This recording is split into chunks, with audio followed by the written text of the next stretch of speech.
They are holding G20. The tragedy is that they have avoided Jammu. Why is it only held in Ladakh? Why is it only held in Kashmir? Why not Jammu? सुना आपने? फारूक अब्दुल्ला साहब बड़े परेशान हैं, बौखलाए हुए हैं, बिलबिलाए हुए हैं, क्योंकि जब से उन्हें पता चला है कि जम्मू कश्मीर के श्रीनगर में G20 का एक बड़ा इवेंट आने वाली 24 मई को होने वाला है और उसके लिए तमाम तैयारियां जोर शोर से चल रही हैं, तब से फारूक अब्दुल्ला साहब बड़े परेशान हैं। परेशान इसलिए क्योंकि शायद ये पहली बार है पिछले 75 सालों में जब इतना बड़ा इंटरनेशनल इवेंट कश्मीर में श्रीनगर में होने जा रहा है, जहां पर एक साथ 100 से ज्यादा देशों के प्रतिनिधि शामिल होंगे और उसके लिए तमाम तैयारियां चल रही हैं।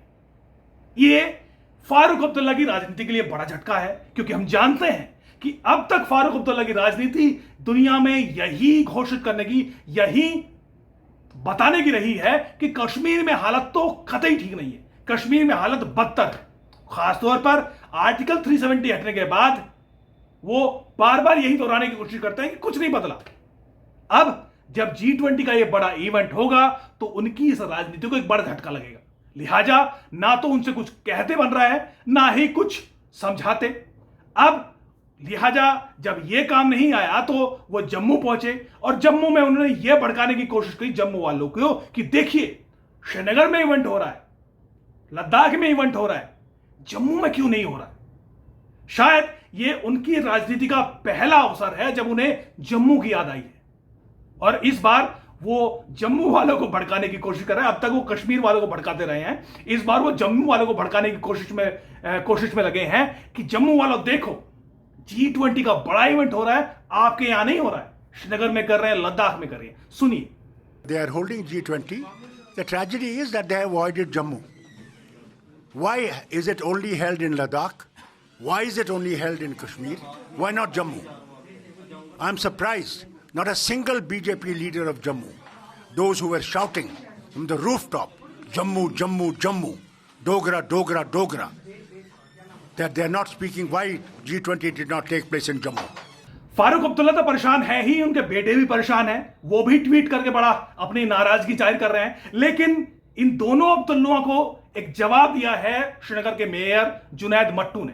जुनैद मट्टू ने एक ट्वीट किया, उन्हें कहा कि बड़ा दिलचस्प है कि जम्मू में श्रीनगर के एमपी जो कि यानी जो फारूक अब्दुल्ला है वो श्रीनगर पार्लियामेंट्री सीट से एमपी हैं, जम्मू में श्रीनगर के एमपी एंटी श्रीनगर बयान दे रहे हैं। यह अपने आप में बड़ा दिलचस्प है और वो ये कह रहे हैं कि दरअसल फारूक अब्दुल्ला की राजनीति तो यही रही है, हर एक अलग अलग शहर में अलग अलग तरह के बयान। लेकिन यह बेहद निराशाजनक है कि श्रीनगर का ही एमपी श्रीनगर के खिलाफ बोल रहा है, यानी बड़ी सटीक बात पकड़ी है। यह फारूक अब्दुल्ला की राजनीति रही है कि जिस शहर में होते हैं, दिल्ली में होते हैं तो दिल्ली की बात करेंगे, अगर किसी ऐसे इवेंट में है तो वहां पे डांस भी करेंगे, जय श्री राम भी बोलेंगे।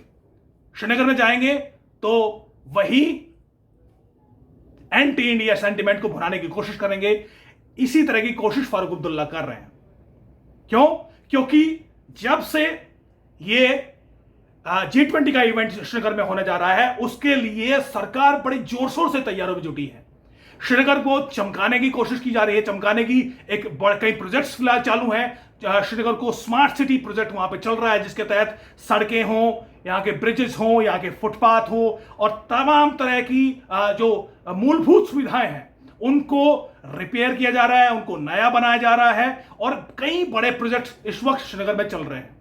लिहाजा जाहिर है अगर आप श्रीनगर में अभी हैं तो आपको समझ में आएगा कि जगह जगह कहीं ना कहीं कंस्ट्रक्शन का काम चालू है, फुटपाथ खुदे हुए हैं, सड़कें बनने का काम चल रहा है, ब्रिजेस को रिपेयर किया जा रहा है और चाहे जो डल झील की सफाई का काम हो, हर एक तरह की ब्यूटिफिकेशन का काम इस वक्त श्रीनगर में चल रहा है।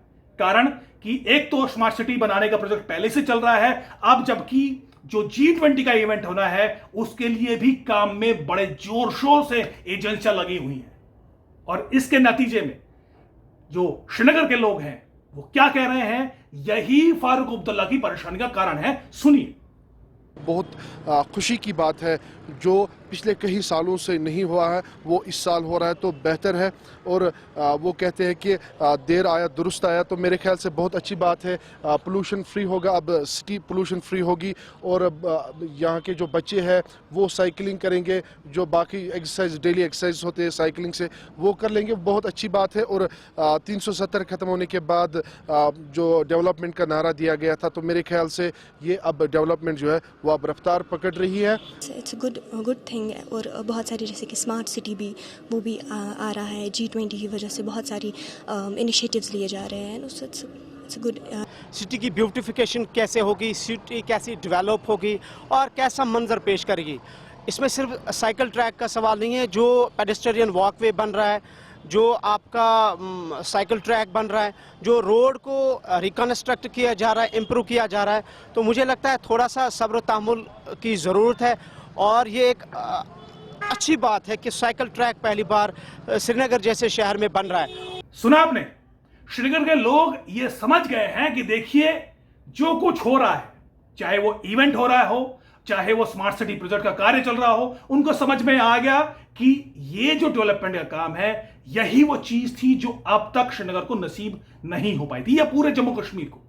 और ये बात अगर लोगों को समझ में आ रही है तो फारूक अब्दुल्ला की राजनीति को तो झटका लगेगा ही, उनको भी झटका लगेगा। और ये झटका उनकी बयानबाजी में भी दिखाई देगा, उनकी बौखलाहट भी दिखाई देगी, उनकी परेशानी भी दिखाई देगी, जो कि अब दिखाई देने लगी है। तो ये बात समझिए कि 24 मई को जो इवेंट होने जा रहा है उसको कहीं ना कहीं उसको सैबोटाज करने की कोशिश भी हो सकती है, हर एक तरीके से। पॉलिटिकली तो बयानबाजी की ही जा रही है।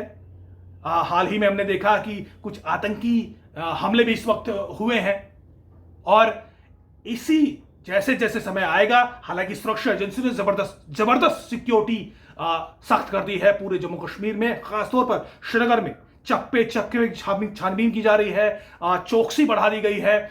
ऐसे में इस तरह इस इवेंट को सैबोटाइज कैसे किया जाए, यह भी कोशिश जो एंटी इंडिया एलिमेंट्स है वो जरूर कोशिश करेंगे। लिहाजा यहां पर सरकार को सतर्क रहने की जरूरत है। और यह यकीनन कहा जा सकता है कि इस इवेंट होने के बाद श्रीनगर की काया भी पलटेगी, और यहां का जो कंसेंसस है, यहां के जो एक तरह की जो लोगों में विचारधारा में जो बदलाव है वो भी निश्चित तौर पर देखने को मिलेगा, जो कि मैं हाल ही में मैंने अभी में भी आपको बयानों में भी सुनाया। और निश्चित तौर पर ये इवेंट कहीं ना कहीं उस सोच को बदलने में एक बड़ा इवेंट साबित होने वाला है, क्योंकि वो देखेंगे कि श्रीनगर में जो बदलाव है that is on the face.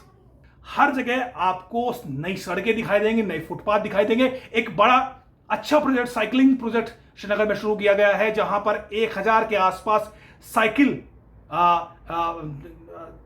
सरकार यहां पर पार्किंग यहां पर सड़कों पर उतारने जा रही है। उसके लिए डॉकिंग पॉइंट्स बनाए जाएंगे जहां पे साइकिल खड़ी होंगी। 100 से ज्यादा डॉकिंग पॉइंट्स होंगे। जो श्रीनगर के रहवासी हैं वो साइकिल ले सकते हैं, उसको साइकिल के जरिए डेस्टिनेशन पर जा सकते हैं। और साइकिल कहां चलाए, इसके लिए साइकिलिंग ट्रैक्स बनाए जा रहे हैं पूरे श्रीनगर में। ये अपने आप में बड़ा दिलचस्प है, ये अपने आप में बड़ा इंटरेस्टिंग है कि पूरे श्रीनगर में स्मार्ट सिटी प्रोजेक्ट के तहत साइकिलिंग ट्रैक्स बनाए जा रहे हैं सड़कों के साथ साथ। इससे ब्यूटिफिकेशन तो होगा ही, साथ साथ साइकिलिंग का जो ट्रेंड है अगर वो बढ़ेगा तो निश्चित तौर पर जो पोल्यूशन का जो खतरा है उस पर भी लगाम लगेगी। तो इस तरह के बहुत सारे काम हो रहे हैं। और जैसा कि मैंने बताया कि ये जो डेवलपमेंट है ये आपको सीधे बिना किसी उसके दिखाई देगा, आपको बिना सोचने की जरूरत नहीं है, आपके this is on the face. और जब ये सामने दिखाई देगा तो जाहिर है उन लोगों को तो दर्द होगा ही जो ये नहीं चाहते हैं। फारूक अब्दुल्ला निश्चित तौर पे उनमें से एक दिखाई देते हैं। बहरहाल आगे आगे देखिए होता है क्या। नमस्कार।